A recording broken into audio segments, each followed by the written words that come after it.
آج کی اس ویڈیو میں ہم بات کریں گے ایرانی صدر حسن روحانی کا کہنا ہے کہ صدر ڈونلڈ ٹرمپ کی انتظامیہ امریکی تاریخ کے سب سے غیر انسانی اور نااہل انتظامیہ ہے۔ کابینہ کے ہفتہ وار اجلاس کے دوران جیسے براہ راست نشر کیا گیا، حسن روحانی کا کہنا تھا، ہم 2 سال سے بدترین حکومت کا سامنا کر رہے ہیں۔ مجھے امریکہ سے پہلے کبھی ایسا وائٹ ہاؤس یاد نہیں، شاید ایسی کسی غیر انسانی، وحشیانہ، ظالمانہ اور نااہل حکومت کی مثال ڈھونڈ پائیں۔ حسن روحانی کا مزید کہنا تھا، امریکہ کے خارجہ مائک پومپیو کا حوالہ دیتے ہوئے انہیں نوسکھیوں کا ایک گروہ قرار دیا۔ ان کا کہنا تھا، اس حکومت کے وزیر خارجہ کو دیکھ کر لگتا ہے انہیں ایک بھی سیاسی حروف یاد نہیں یا سکھایا نہیں گیا۔ صدر نے مزید کہا، امریکہ ہمیشہ سے ہی دہشت گرد ملک رہا ہے، لیکن اس حد تک کبھی نہیں گیا، حتیٰ کہ انہوں نے کرونا وائرس کے دوران ہمارے لیے ادویات کی درآمدات میں بھی رکاوٹیں پیدا کی ہیں۔ ان کا کہنا تھا، ٹھیک ہے، یہ ہمارے لیے خدا کا امتحان ہے۔ جنوری میں ایرانی جنرل قاسم سلیمانی کے قتل کے حوالہ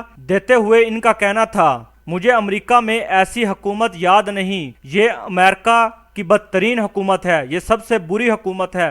کون سی شیطانی حکومت دوسرے ملک میں کسی ملک کی فوج کے کمانڈر کا قتل کر سکتی ہے؟ دوسری طرف امریکی ادارہ رابرٹ ڈی نیرو BBC کے ساتھ ایک انٹرویو میں ڈونلڈ ٹرمپ کی انتظامیہ پر کرونا وائرس کے بحران سے نپٹنے کی حکمت علمی پر کڑی تنقید کی ہے۔ انہوں نے وائٹ ہاؤس کے پریس کانفرنس کو شیکسپیرین کہتے ہوئے کہا کہ جس چیز کی مجھے تکلیف ہوتی ہے وہ یہ ہے کہ کوئی بھی کچھ نہیں کہتا۔ انہوں نے صدر ڈونلڈ ٹرمپ پر الزام لگایا کہ انہیں اس بات کی کوئی فکر نہیں کہ کتنے امریکی ہلاک ہو رہے ہیں، بس دوبارہ منتخب ہونا ان کی ترجیح ہے۔